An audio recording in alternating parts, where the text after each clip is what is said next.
Top quality और consistent performance के लिए सिर्फ सिल्वर पंप नाम याद रखना।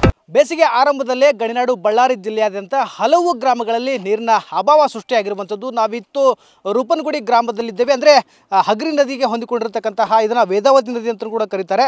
ಈ ವೇದಾವತಿ ಒಡಲಾಳದಲ್ಲಿ ಈಗಾಗಲೇ ಬೋರ್ವೆಲ್ಲನ್ನು ಕೊರೆಸಿರುವಂಥದ್ದು ತಾವು ದೃಶ್ಯ ಕೂಡ ಗಮನಿಸ್ತಾ ಇರ್ಬೋದು. ಆ ಬೋರ್ವೆಲ್ ಸಂಬಂಧಪಟ್ಟಂತೆ ಕಾಮಗಾರಿ ಕೂಡ ನಡೀತಾ ಇದೆ. ಅಂದರೆ ಈ ಬಳ್ಳಾರಿ ತಾಲೂಕಿನ ರೂಪನಗುಡಿ ಗ್ರಾಮದಲ್ಲಿ ಸುಮಾರು 6,000ಕ್ಕೂ ಅಧಿಕ ಜನಸಂಖ್ಯೆ ಇದೆ. ಆದರೆ ಬೇಸಿಗೆ ಆರಂಭದಲ್ಲಿ ಈಗಾಗಲೇ ನೀರಿನ ಅಭಾವ ಸೃಷ್ಟಿಯಾಗಿರುವುದಾಗಿ ಇಲ್ಲಿರ್ತಕ್ಕಂಥ ಗ್ರಾಮ ಪಂಚಾಯಿತಿ ಕೂಡ ಇಲ್ಲಿ ನದಿಯ ವೇದಾವತಿ ನದಿಯ ಒಡಲಾಳದಲ್ಲಿ ಬೋರ್ವೆಲನ್ನು ಕೊರೆಸುವಂತಹ ಪ್ರಯತ್ನ ಕೂಡ ಮಾಡಿರುವಂಥದ್ದು.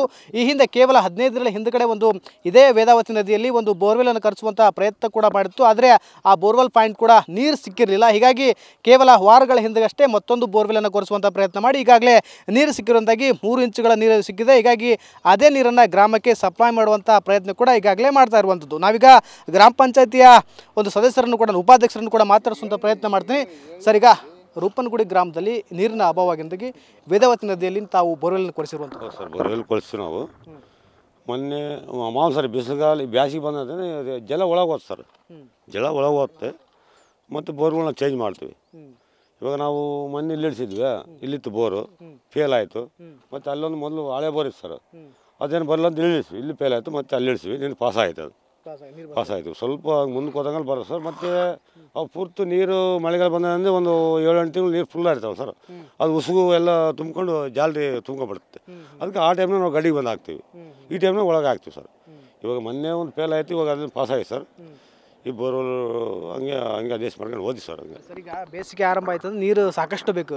ಕೇವಲ ಮನುಷ್ಯರಿಗೆ ಅಷ್ಟೇ ಅಲ್ಲ, ಜಾನುವಾರು ದನಕರುಗಳಿಗೂ ಕೂಡ ನೀರು ಬೇಕಾಗುತ್ತೆ. ಹಂಗಾಗಿ ಈಗ ವೇದಾವತಿ ನದಿ ಕೂಡ ಸಂಪೂರ್ಣ ಖಾಲಿ ಆಗಿದೆ. ಎಲ್ಲಿ ಕೂಡ ಅಲ್ಲಲ್ಲಿ ಗುಂಡಿಗಳಲ್ಲಿ ನೀರು ಬಿಟ್ಟರೆ ನೀರು ಎಲ್ಲೂ ಇಲ್ಲ. ಈಗ ಬಿದ್ದಿರುವಂಥ ನೀರು ಸಾಲುತ್ತಾ ಅಂತ ಹಂಗಂತ ಇಟ್ಟಾಕ್ಲಿದ್ದ ನಾವು ಹಿಂಗೆ ಮೇಲೆ ಅಡ್ಡಾಕಿ ನೀರು ನಿಲ್ಲಿಸ್ತೀವಿ ಸರ್. ಅವು ನೀರು ನಿಂದಿರ್ದಾಗನ ಜಲ ಆತಾವ ಸರ್.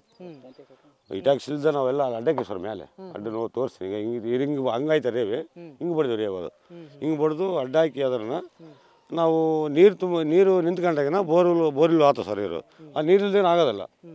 ಅವಾಗ ಏನಿತ್ತು ಅಂತ ಈ ಮಟ್ಟ ಇತ್ತು ಸರ್. ಆಗ್ರಿ ಇವಾಗೆಲ್ಲ ಕಿತ್ಕೊಂಡು ಒಳಗಾಯ್ತು, ಅದು ತಡೆ ಒಳಗೆ ಹೋಯ್ತು. ಇವಾಗ ಅವಾಗ ಈ ಮಟ್ಟಕ್ಕೆ ನೀರು ಆಗ್ತದ್ದು. ಅದಕ್ಕೋಸ್ಕರ ನಾವು ಮೊನ್ನೆ ಅದು ಫೇಲ್ ಆಯ್ತು ಹಳೆ ಬೋರು, ಮತ್ತು ಹೊಸದು ಇಲ್ಲೇ ಹಾಕ್ಸ್ಬಾರ್ದು. ಎಷ್ಟು ಖರ್ಚು ಮಾಡಿದ್ರು ಅದಕ್ಕೆ?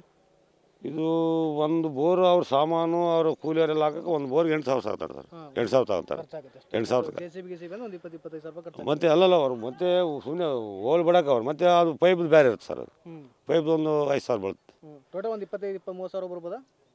ಅದು 20,000 ಬರುತ್ತೆ. 19,000 ಆಯ್ತು ಸರ್. 19,000 ಆಯ್ತು. ಮತ್ತು 20,000 ಅನ್ಕ 20,000 ಆಗ್ತದೆ. ಇದು ಗ್ರಾಮಸ್ಥರ ಅಂದ್ರೆ ಉಪಾಧ್ಯಕ್ಷರ ಮಾತಾಡುವಂಥದ್ದು. ನೀವು ಬೋರ್ವೆಲ್ಲನ್ನು ಕೂಡ ತೋರಿಸುವಂಥ ಪ್ರಯತ್ನ ಕೂಡ ಮಾಡ್ತೀನಿ. ಅಂದರೆ ಕೇವಲ 1 ವಾರಗಳ ಹಿಂದಷ್ಟೇ ಇಲ್ಲಿ ಬೋರ್ವೆಲ್ಲನ್ನು ಕೊರೆಸುವಂಥ ಪ್ರಯತ್ನ ಕೂಡ ಮಾಡಿರುವಂಥದ್ದು. ಇದೇ ಬೋರ್ವೆಲ್ ಮೂಲಕನೇ ಈಗ ಈ ರೂಪನಗುಡಿ ಗ್ರಾಮಕ್ಕೆ ಸುಮಾರು 6,000 ಜನಸಂಖ್ಯೆ ಹೊಂದಿರುವಂತಹ ಗ್ರಾಮಕ್ಕೆ ಇದೇ ಬೋರ್ವೆಲ್ಲಿಂದ ನೀರು ಕೂಡ ಸಪ್ಲೈ ಮಾಡ್ತಾ ಇದ್ದಾರೆ. ಅಂದರೆ ಇಲ್ಲಿ ಕೇವಲ ರೂಪನಗುಡಿ ಮಾತ್ರ ಅಲ್ಲ, ಇದೇ ಪಕ್ಕದಲ್ಲೇ ಕಮ್ಮರ್ಚೇಡ್ ಗ್ರಾಮ ಇದೆ.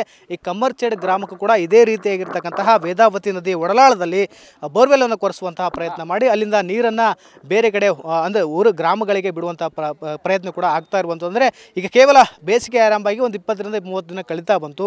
ಅಷ್ಟೊತ್ತಿಗಾಗಲೇ ಬಳ್ಳಾರಿಯ ಜಿಲ್ಲೆಯ ಹಲವು ಗ್ರಾಮಗಳಲ್ಲಿ ನೀರಿನ ಅಭಾವ ಸೃಷ್ಟಿಯಾಗಿರುವಂಥದ್ದು. ಹೀಗಾಗಿ ಇನ್ನಾದರೂ ಜಿಲ್ಲಾಡಳಿತ ಎಚ್ಚೆತ್ತುಕೊಂಡು ಪ್ರತಿ ಎಲ್ಲೆಲ್ಲಿಯೂ ನೀರಿನ ಅಭಾವ ಉಂಟಾಗುತ್ತೆ ಅಲ್ಲಿ ಸರಿದೂಗಿಸುವಂಥ ಪ್ರಯತ್ನ ಮಾಡಿ ಯಾವ್ಯಾವ ಕ್ರಮಗಳನ್ನು ತೆಗೆದುಕೊಳ್ಳಾಗುತ್ತೋ ಅಷ್ಟೆಲ್ಲವನ್ನು ಕ್ರಮಗಳನ್ನು ತೆಗೆದುಕೊಳ್ಬೇಕಾಗುತ್ತೆ. ಯಾಕಂತಂದರೆ ಇನ್ನೂ 2-3 ತಿಂಗಳ ಕಾಲ ಬೇಸಿಗೆ ಮುಂದುವರಿಯುವ ಸಾಧ್ಯತೆ ಇದೆ. ಹೀಗಾಗಿ ನೀರಿನ ಅಭಾವ ಕೇವಲ ಮನುಷ್ಯರಿಗಲ್ಲ, ಜಾನುವಾರಿಗೂ ಕೂಡ ಉಂಟಾಗುವಂಥ ಆತಂಕ ಇರುವಂಥದ್ದು. ಹೀಗಾಗಿ ಜಿಲ್ಲಾಡಳಿತ ಮುಂದಿನ ಕ್ರಮ ಹೇಗಿರುತ್ತೆ ಅನ್ನೋದನ್ನು ಕೂಡ ನಾವು ಕಾದು ನೋಡಬೇಕಾಗುತ್ತೆ. ಕ್ಯಾಮ್ರಾ ಪರ್ಸನ್ ಸಂತೋಷ್ ಜೊತೆ ವಿನಾಯಕ ಬಡಿಗೇರ, TV9 ಬಳ್ಳಾರಿ.